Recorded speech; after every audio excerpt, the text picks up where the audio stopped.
Part 1. How to use the repertory. There are three things which merit the most careful consideration of the homeopathic practitioner: the taking of the case, the selection of the remedy, and the administration of the remedy.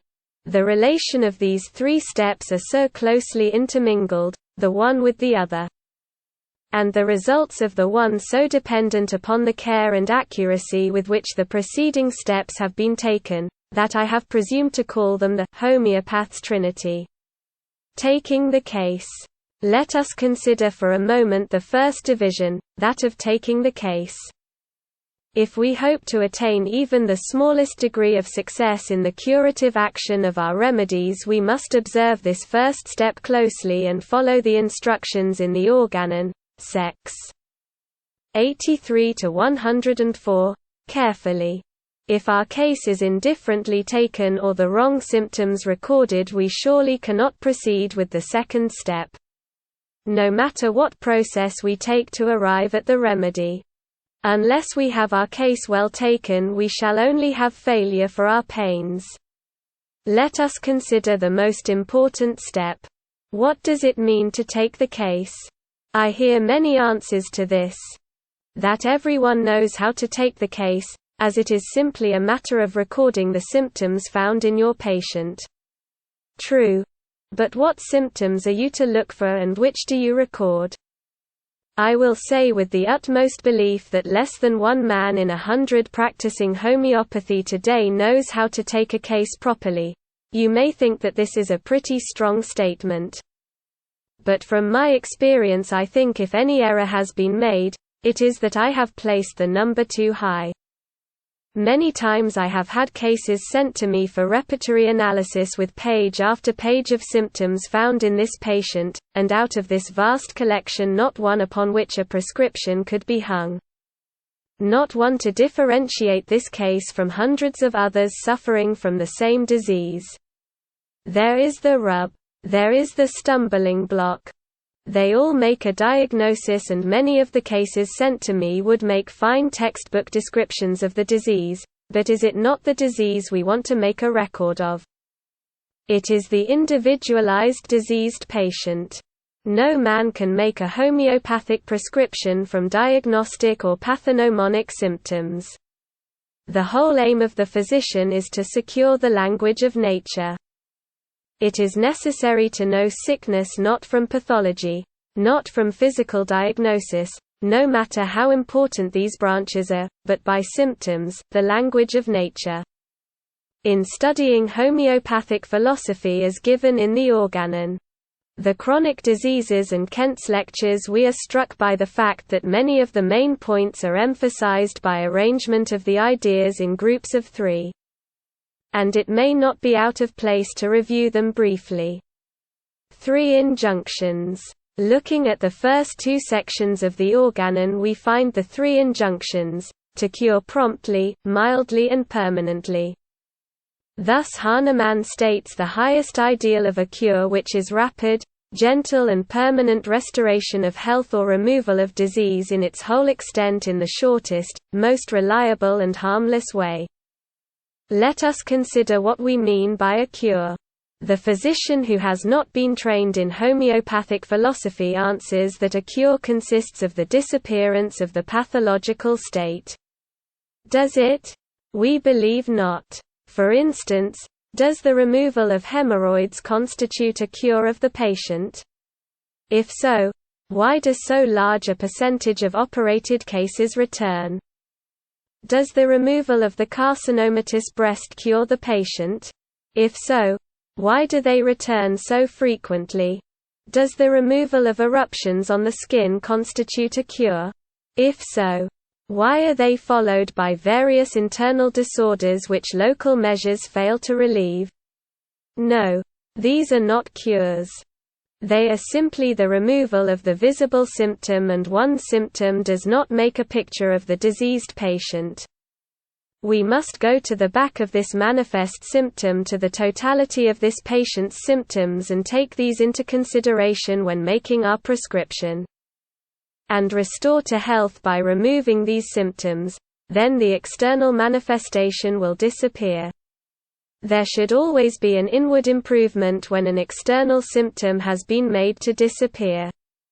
If the removal of symptoms is not followed by restoration to health, it cannot be called a cure. In Sec. 70 we find the following. All that a physician may regard as curable in diseases consists entirely in the complaints of the patient and the morbid changes of his health perceptible to the senses, that is to say, it consists entirely in the totality of symptoms through which the disease expresses its demand for the appropriate remedy, while, on the other hand, every fictitious or obscure internal cause and condition, or imaginary material, morbific matter are not objects of treatment. Directions of cure. Another question that arises is, how can we demonstrate that we have cured, and how may we know that our remedy is acting curatively? This leads us to consider the three directions of cure. We find that in order to produce a permanent cure, symptoms must disappear from above downward, from within outward, and in the reverse order of their coming. All homeopaths who understand the art know that in order for the cure to be permanent, the symptoms must go away in these directions. It is these directions that we must keep in mind when we treat an eruption on the skin and see that the symptoms do not leave the skin and go to the brain, for if such a course is taken we know a mistake has been made. And if something is not done to make the symptoms take a proper course and go from the brain center to the skin circumference, we are going to have a death certificate to fill out. Then when we treat a case of endocarditis, and after the administration of the remedy we observe a rheumatic swelling of the knee or ankle, and the patient will tell you, "This is the same sickness I had when Dr. So-and-so treated me for rheumatism before this heart trouble came on," you can be sure when this happens that you will make a cure. For the direction the symptoms have taken is according to the law. The symptoms have left the internals and have gone to the external parts, and if we leave the prescription alone, a cure will result. In Section 3 we have Hahnemann's statement of the three precautions, or those which I have called the Trinity. He must perceive what is curable in disease, what is curative in medicine, and the application of the last to the first. And I can do no better than to quote Section 3 of the Organon.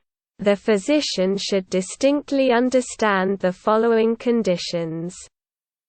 What is curable in diseases in general, and in each individual case in particular, that is, the recognition of disease, indicato. He should clearly comprehend what is curative in drugs in general and in each drug in particular, that is, he should possess a perfect knowledge of medicinal powers. He should be governed by distinct reasons in order to ensure recovery by adapting what is curative in medicines to what he has recognized as undoubtedly morbid in a patient, that is to say, he should adapt it so that a case is met by a remedy well matched with regard to its kind of action, selection of the remedy indicatum, its necessary proportion and quantity, and the proper time of its repetition. Finally, when the physician knows in each case the obstacles in the way of recovery, and how to remove them, he is prepared to act thoroughly and to the purpose, as a true master of the art of healing. Here Dr. Dudgeon's translation uses the word perceive, which means understand. We may see a thing and not comprehend it. If we perceive a thing we must understand it. Here it is that our pathology and diagnosis will help us. We know when we perceive structural changes in tissues which have resulted in organic destruction that the remedy will not replace tissue so destroyed. In these cases the only thing we can do is to palliate the symptoms. But how much more gently and surely we can do this with our remedy than can be done by opiates, etc.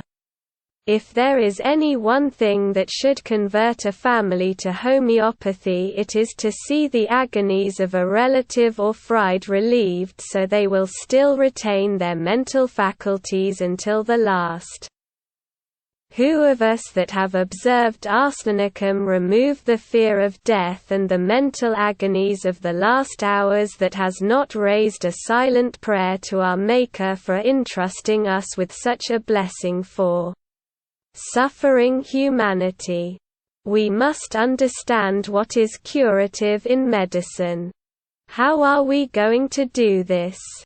In section 21 we find it is possible only to recognize the power of drugs to produce distinct changes in the state of feeling of the human body, particularly the healthy human body, and to excite numerous definite morbid symptoms in and about the same, and it follows that if drugs act as curative remedies, they exercise this curative power only by virtue of their faculty of altering bodily feelings through the production of peculiar symptoms. Consequently, those morbid disturbances, called forth by drugs in the healthy body, must be accepted as the only possible revelation of their inherent curative power. In this age of isopathy and serum therapy, many are being led away by these will-o'-the-wisps of allopathic teaching. One day we see a new serum or new bacterium or new vaccine. The next day someone comes along with something to remove the dangerous effects produced by their administration. These will go the way of all previous specifics and cure-alls advanced by the old school on experimental laboratory findings. Why is it their remedies come and go with almost the rapidity of a June frost? Simply because they are not based on a law. Where can we find anything in medicine that has had the lasting powers of the remedies proven by Hahnemann more than a century ago? They are still being used for the same symptoms and with the same success as when first given the profession. Let the old school perceive what is curative in their medicine according to the methods of Hahnemann instead of laboratory experiments, and they will have something lasting and of value. The application of the remedy to the symptoms will be taken up fully under the repertory analysis of the individualized symptom picture, later in the paper. The three miasms. Study the theoretical part of Hahnemann's chronic diseases. The three chronic miasms are the next of the ideas we will consider. In sections 78 to 80 we find mentioned the three chronic miasms of Hahnemann. They are sora, syphilis and psychosis.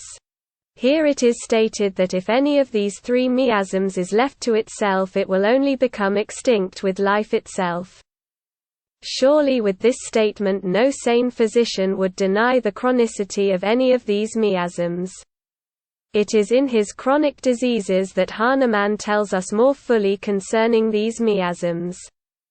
For 11 years he observed and studied, with the tenacity, concentration and ability for which his German habits and great mind so well fitted him, before he brought forth the theories of the miasms. While there has been much written against and a great deal of ridicule cast upon his theory of the soric miasm, those who have followed his teachings closely believe in them, and from the knowledge thus gained have been able to secure results in chronic work which cannot be matched by those who do not believe and cast ridicule. Whether the soric miasm has been the result of suppressed itch or not, and be that as it may, do not waste your time in trying to throw it into disrepute. But when you have a case that will not react to the apparently indicated remedy, Look well into your case and see if you cannot discern one of the miasms. Ofttimes you will find traces, and then the administration of the indicated antisoric will cause a reaction which will lead to a cure. In the dynamic, spirit-like, vital force, we find the three parallels of Hahnemann. Here we again find that far-reaching clear-sightedness and concise expression of Hahnemann's logic. Where have we since the writing of the Organon found anything which expresses that condition or being which controls and hold in harmony our life forces? Many of our physiologists and embryologists have given us theories concerning this condition, but does the phagocyte theory or the opsonic theory with their variations give us anything better than Hahnemann's description? In section 11 we find this vital force alone animating the organism in the state of sickness and of health imparts the faculty of feeling, and controls the function of life. Section 12. Diseases are produced only by the morbidly disturbed vital force. When first trying to master homeopathy, after a perverted viewpoint gained in an old-school college, this vital force was one of the hardest things for me to comprehend. In discussions raised from my standpoint as a pathologist and bacteriologist, I would always chase my opponents to this stone wall. Vital force, when they would nimbly hop over and entrench themselves behind this barrier, and I could only hurl my arguments against this wall and never dislodge them. In the light of advanced findings of our bacteriological laboratories, I am inclined to believe that some of us carry this a little too far. While all fair-minded physicians will admit that the predisposing cause of all diseases is the derangement of the vital force, I do not think we can deny that it has been proven beyond doubt that in the exciting cause of diseases, at least, there is a bacteriological factor. And we must admit that the ground must be made fallow by this deranged vital force in order for these minute vegetable organisms to produce their morbific effect. We must not pass over the fact that with this predisposing cause present, the pathogenic bacteria are the exciting cause of many diseases. In sections 9 to 22 we find the explanation of the three parallels of force. These read as follows: O. Plane of vital dynamics of organism. B. Plane of disease cause. C. Plane of medicinal substance. In section 83 Hahnemann gives us the three requirements or three qualifications necessary before we can properly examine a case. These are unbiased judgment and sound sense, attentive observation and fidelity in noting down the image of the disease. In the following paragraphs he further brings out these points by telling us that we must see, hear and observe. We must enter upon the work of taking our case with unbiased judgment and sound sense. This is the hardest requirement for all of us to follow, and one calling for, most, rigid self-scrutiny. How often it happens as we are listening to the symptoms of a case the picture of a remedy comes to mind, and if we do not use sound sense we are biased in favor of this remedy. And we do not use sound sense we are biased in favor of this remedy, and we do not question further and bring out the whole picture of the diseased patient. Then, again, we may maintain unbiased judgment until the case has been fully taken and then lose our sound sense of reasoning by saying such and such a case was like this and a certain remedy cured, therefore I will give that remedy without further investigation. Then, again, in younger men comes the desire to produce results quickly. They want to make a reputation to give relief from the pain at once. And so they give something of an opiate to deaden the pain, or they give some application to relieve the itching, or to dry up an eruption. Although their sound sense tells them that a cure can never be made in this manner. And so in many ways we need to resist temptation and use sound sense and judgment freed from bias. Let the patient talk. The next most important requirement is attentive observation. If we hope to arrive at the truth, we must not only be attentive to what the patient tells us, and to what the nurse or family may impart, but we must observe closely the appearance of the patient himself.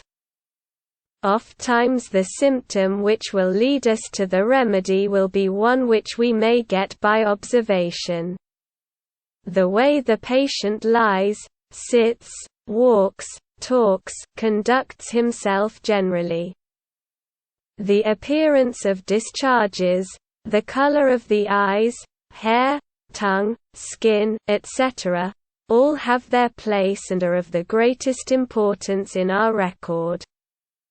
Upon your powers of observation will depend not only the first image of your case but also your success in conducting the case after the first prescription has been made. 3 mistakes. The last group of 3 relating to the taking of the case will be the 3 mistakes made in examining the case. Interruption of patient. Asking direct questions and making answers conform to some remedy we may have in mind. A thing of the greatest importance in securing an image of a sickness is to preserve in the simplest form what the patient tells you. Let him tell it in his own language.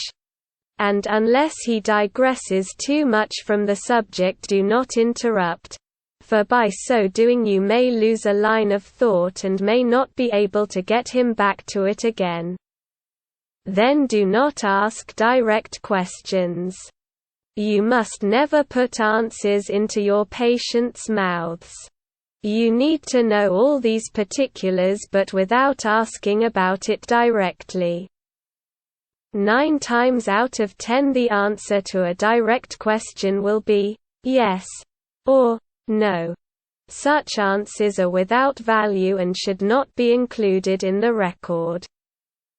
Questions which give a choice of answers are also defective.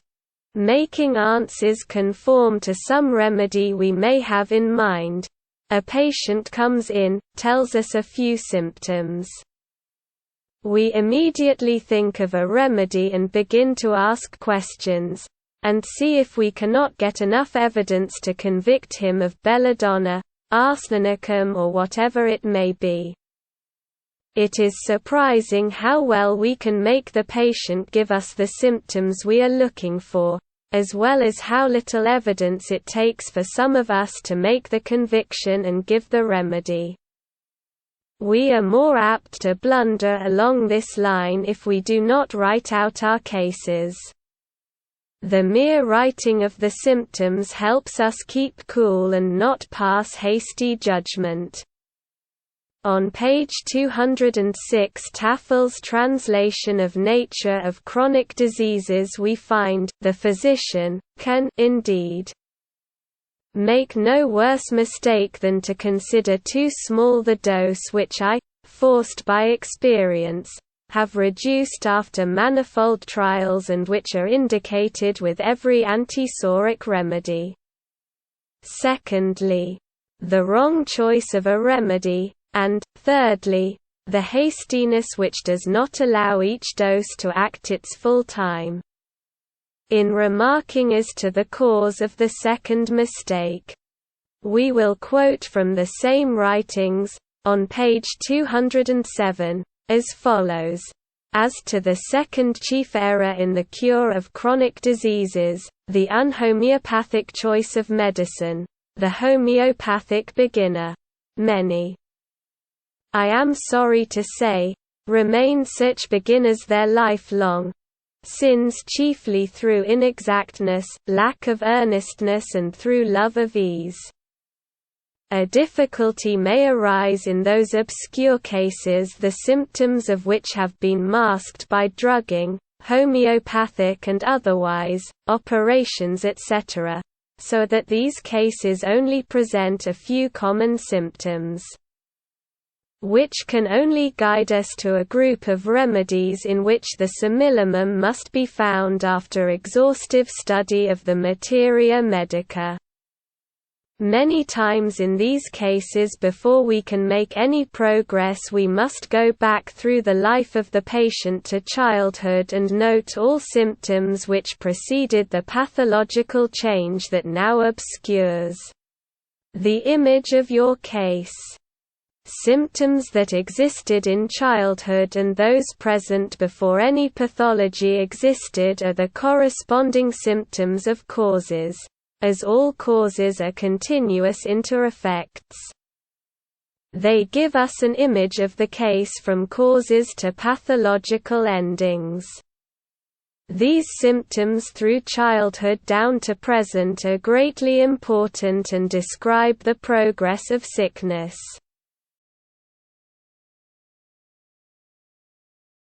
How to find the remedy. Having thus far outlined, in a brief way, the homeopathic philosophy of the first division of our Trinity, we will pass to the second angle.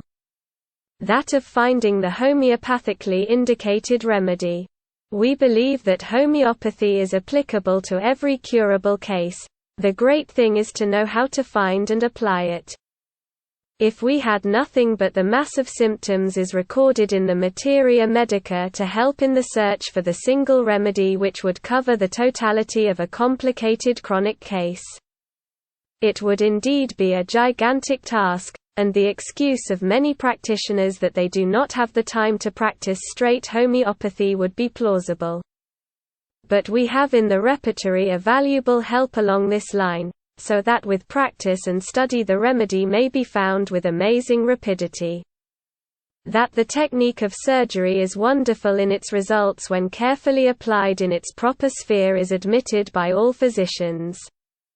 That there is an equally wonderful technique of scientific homeopathy must also be conceded, or the reason for our being, as homeopaths, ceases to exist. That the science of homeopathy is exact when applied by the use of the repertory has been proved many times, and it will be my object today not only to demonstrate this truth, but to try and give you an insight into the methods used, so that you may obtain accurate scientific results easily and rapidly. There are several complete repertories now published, and the use of any one of them will be of untold aid in finding the right remedy. When one has become familiar with their arrangement, all the time that is really consumed is in the taking of the case. When you have decided on the repertory you wish to use, confine yourself to that one and completely master its arrangement, for the most rapid work and the best results can only be obtained by the close study and working knowledge of one. Personally, I can do the best and most rapid work with Kent's great work, and my demonstration here will be taken from Kent's repertory. Before trying to use the repertory in your work, read the headings of the general rubrics from beginning to end and thus familiarize yourself with the arrangement of the work, so that no time will be lost in looking for your symptoms. Only by this and by constant use, can the repertory be a companion and helper.